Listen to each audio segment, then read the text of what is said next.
الحمد لله والصلاة والسلام على سيدنا رسول الله، وبعد.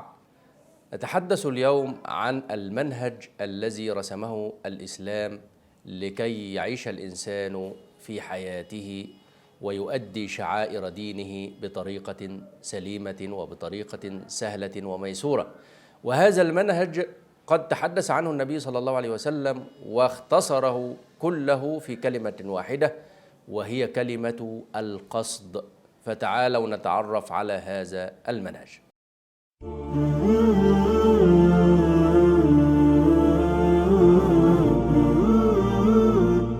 القصد معناه الاعتدال في الأقوال والأفعال والتوسط بين الإفراط وبين التفريط.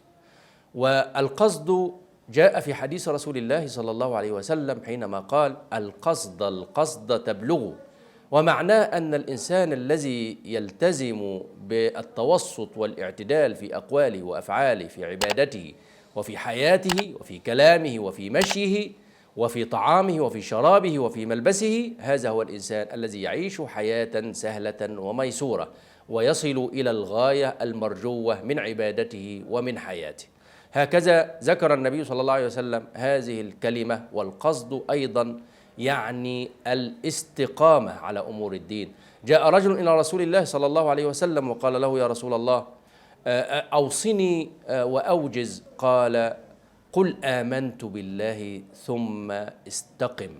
وقال صلى الله عليه وسلم: إن هذا الدين متين، فأوغل فيه برفق ولا تبغض إلى نفسك عبادة الله، فإن المنبت لا أرضا قطع ولا ظهرا أبقى. والمنبت هو المنقطع الذي يحاول أن يسرع في سيره، فهذا الذي يسرع في سيره وفي سفره هذا السفر بعيد، فإنه يؤدي إلى أمرين: أنه يهلك دابته من شدة إجباره لها على الإسراع، وكذلك هو لن يصل إلى غايته وإلى مقصده، فإن المنبت لا أرضا قطع ولا ظهرا أبقى.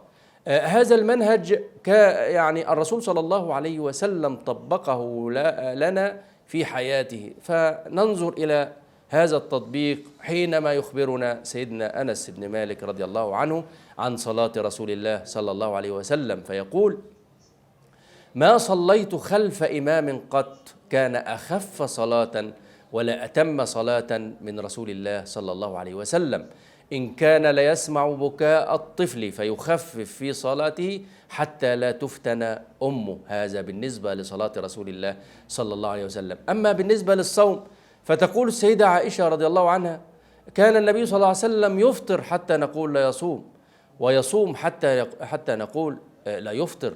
وكان سيدنا أنس أيضا رضي الله عنه يقول: كان صلى الله عليه وسلم يصوم من الشهر حتى نقول لا يفطر فيه، ويفطر من الشهر حتى نقول لا يفطر، وحتى نقول لا يصوم فيه.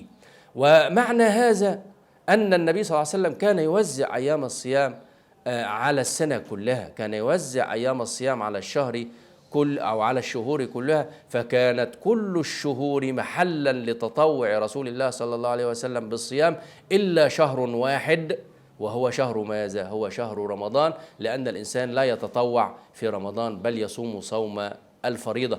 فكل الشهور صام فيها رسول الله صلى الله عليه وسلم صيام التطوع. هذا بالنسبة للصلاة. وبالنسبة للصوم أيضا قال النبي صلى الله عليه وسلم: أحب الصلاة إلى الله صلاة داود عليه السلام، كان ينام نصف الليل ثم يقوم ثلثه ثم ينام سدسه. هكذا كان يوزع يعني الصلاة بالليل والنوم بالليل بهذه الطريقة السهلة الميسورة. وأحب الصيام إلى الله صيام داود عليه السلام، كان يصوم يوما ويفطر يوما. هذا هو المنهج الصحيح الذي رسمه الإسلام للعبادة. ما لا يبقى إلا الإنفاق، والإنفاق هذا فيه آيتين من الآيات التي ذكرت في المنهج الذي يسلكه الإنسان حينما يريد أن ينفق بعضا من ماله في سبيل الله.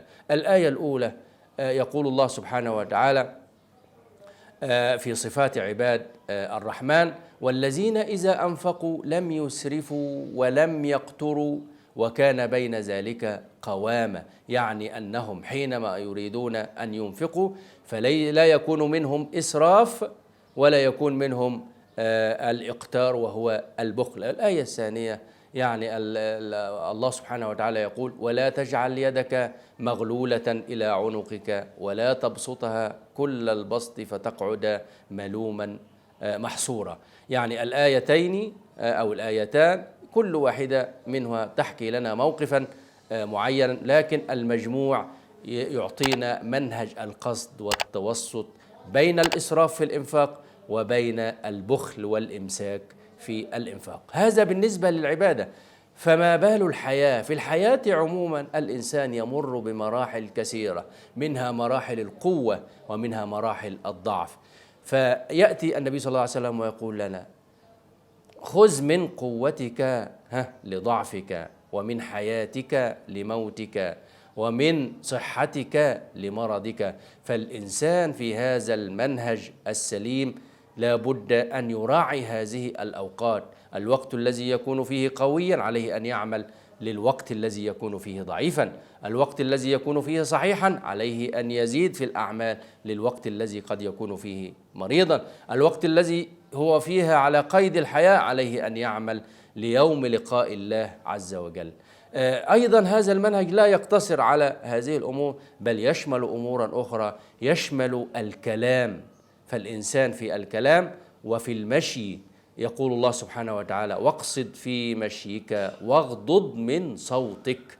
يعني المشي أيضا فيه قصد، فالإنسان لا يسرع ولا يمشي بمشية المختال ومشية المرح، ولا تمشي في الأرض مرحة، والمرح معناه شدة الفرح. فالإنسان يقصد أيضا في مشيه ويغضض من صوته، فإذا كان له حق فأراد أن يطالب به فعليه أن يطالب به بهدوء ولطف وسكينة. وكذلك يسير إلى الصلاة بهدوء ولطف وسكينة. قال صلى الله عليه وسلم: إذا أتيتم الصلاة فأتوها وأنتم تمشون، وعليكم السكينة ولا تأتوها وأنتم تسعون، فما أدركتم فصلوا وما فاتكم فأتموا. أيضا هذا المنهج يشمل الطعام والشراب واللباس، يعني الملابس.